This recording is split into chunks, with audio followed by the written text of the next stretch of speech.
بسم اللہ الرحمن الرحیم۔ السلام علیکم ورحمۃ اللہ وبرکاتہ۔ ایک مرتبہ پھر اپنے چینل سچی باتوں کے ساتھ آپ کا میزبان آپ کی خدمت میں حاضر ہے۔ آج ہم جس خواب کی تعبیر کے بارے میں گفتگو کریں گے اس کا موضوع ہے خانہ یعنی گھر۔ فارسی میں گھر کو خانہ کہتے ہیں اور اردو میں گھر کہتے ہیں۔ اب اگر کوئی صاحب اپنے خواب میں گھر کو دیکھے، گھر کو گرتا ہوا دیکھے یا گھر کو کسی کو دیتے ہوئے دیکھے تو اس کی کیا تعبیر ہے، یہ آج ہم مکمل سنیں گے۔ آئیے پھر چلتے ہیں اپنے موضوع کی طرف۔ حضرت ابن سرین رحمۃ اللہ تعالی علیہ نے فرمایا کہ خواب میں گھر مرد کے لیے عورت ہے، یعنی اگر کوئی صاحب خواب میں گھر دیکھتا ہے تو اس کے لیے عورت ہے، یعنی اگر وہ خواب میں دیکھے کہ گھر کو ستونوں سمیت جگہ سے اٹھا لیا گیا ہے تو یہ اس چیز کی تعبیر ہے کہ اس کو ایک باوفا، بامروت اور مہربان عورت ملے گی، یعنی وہ اس سے نکاح کرے گا۔ اور اگر دیکھے کہ گھر کا دروازہ نیا بنا ہے، یہ دلیل ہے کہ مالدار عورت کرے گا اور مالدار ہوگا۔ اور اگر خواب میں گھر دیکھتا ہے مگر یہ نہیں معلوم کہ یہ کس کی ملکیت ہے، اس کے گھر کا والی کون ہے، تو یہ دلیل ہے کہ گھر والا دنیا سے جائے گا۔ یعنی اگر کوئی صاحب اپنے گھر کو دیکھتا تو ہے مگر اسے یہ پہچان نہیں ہے، یہ اسے پتہ ہی نہیں ہے کہ کس کی ملکیت ہے، کس کا گھر ہے، تو اس کی تعبیر بزرگوں نے فرمائی کہ گھر والا دنیا سے جائے گا، یعنی ان قریب موت کا شکار ہوگا۔ اور اگر دیکھے کہ دروازہ بوسیدہ ہے اور وہ گھر میں بند ہے اور وہ گھر دوسرے گھروں سے ملا ہوا ہے تو اس کی تعبیر یہ ہے کہ رنج اور سختی سے نجات پائے گا اور بیمار ہے تو شفا پائے گا۔ یعنی اگر کوئی شخص یہ دیکھتا ہے کہ اس کا دروازہ بوسیدہ ہے اور وہ گھر میں بند ہے اور وہ گھر دوسروں گھروں سے ملا ہوا ہے، یعنی اس کی دیوار دوسرے گھر کے ساتھ ملی ہوئی ہے، تو اس کی تعبیر یہ فرمائی کہ اگر وہ شخص رنج اور سختی میں ہے تو اسے نجات پائے گا، اور اگر بیمار ہے تو اس بیماری سے شفا پائے گا۔ اور اگر دیکھے کہ اپنے گھر کا دروازہ خود توڑا ہے تو تعبیر ہے کہ خوب مال جمع کرے گا۔ یعنی اگر صاحب خواب یہ دیکھتا ہے کہ وہ اپنے گھر کا دروازہ خود توڑتا ہے تو یہ دلیل ہے کہ وہ خوب مال جمع کرے گا۔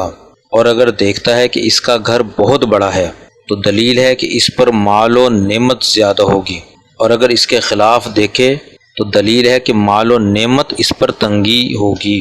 یعنی اگر کوئی صاحب خواب اپنے خواب میں اپنے گھر کو دیکھتا ہے اور بہت بڑا گھر دیکھتا ہے تو یہ اس چیز سے تعبیر ہے کہ اس کو مال و نعمت، مال و دولت زیادہ ہوگی، نعمتوں میں اضافہ ہوگا۔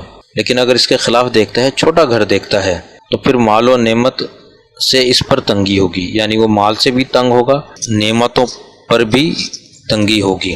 اللہ تبارک و تعالی ہم سب کو مال کی تنگ دستی سے محفوظ فرمائے، فراغ رزق عطا فرمائے، اور ہم سب کے حالات کو اور ہم سب کے کاروبار میں برکت عطا فرمائے۔ حضرت ابراہیم کرمانی رحمۃ اللہ تعالی علیہ نے فرمایا کہ اگر دیکھے کہ اس کے گھر کی دیوار یا گھر گر گیا ہے تو دلیل ہے کہ اس کو بہت سا مال ملے گا، اور اگر دیکھے کہ اس کا گھر بے وجہ خراب ہو گیا ہے تو دلیل ہے کہ اس کو مال اور درہم ملیں گے، اور اگر دیکھے کہ لوہے کا گھر ہے دلیل ہے کہ تونگر ہوگا، اور اگر دیکھے کہ اس کا گھر کا دروازہ چاندی کا ہے دلیل ہے کہ اس کو توبہ کرنی چاہیے، کیونکہ اللہ تبارک و تعالیٰ قرآن پاک میں ارشاد فرماتا ہے، ترجمہ: جو لوگ رحمان کے ساتھ کفر کرتے ہیں ان کے گھروں کی چھت چاندی کی ہے۔ الامان الحفیظ۔ اللہ تبارک و تعالی ہمیں کفر کی تاریکیوں سے بچائے، گناہوں سے بچائے، اور ہمیں ہر وقت اپنا برگزیدہ بندہ، شکر گزار بندہ بنا کر رکھے۔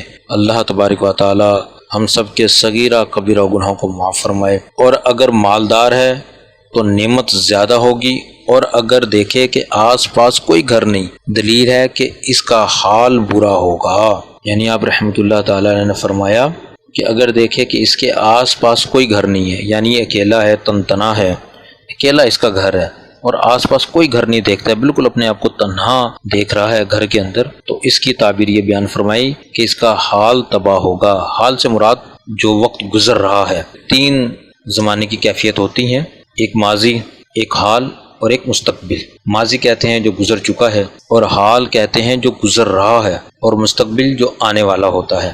تو یہاں پہ تعبیر یہ فرمائی کہ اگر یہ اپنے آپ کو تنہا دیکھتا ہے اور کوئی گھر نہیں ہے آس پاس، اکیلا اس کا گھر ہے، تو اس کی تعبیر ہے کہ اس کا حال تباہ ہوگا، یعنی جس دور سے گزر رہا ہے، جو وقت اس پر گزر رہا ہے اس میں یہ تباہ ہوگا، اس میں اس کے لیے تنگ دستی بھی ہے، اس کے لیے پریشانی ہی پریشانی ہے۔ اللہ تبارک و تعالی ہم سب کو پریشانی سے بچائے، ہم سب کو تباہی سے بچائے، اور ہم سب پر اپنا کرم ہی کرم کرے۔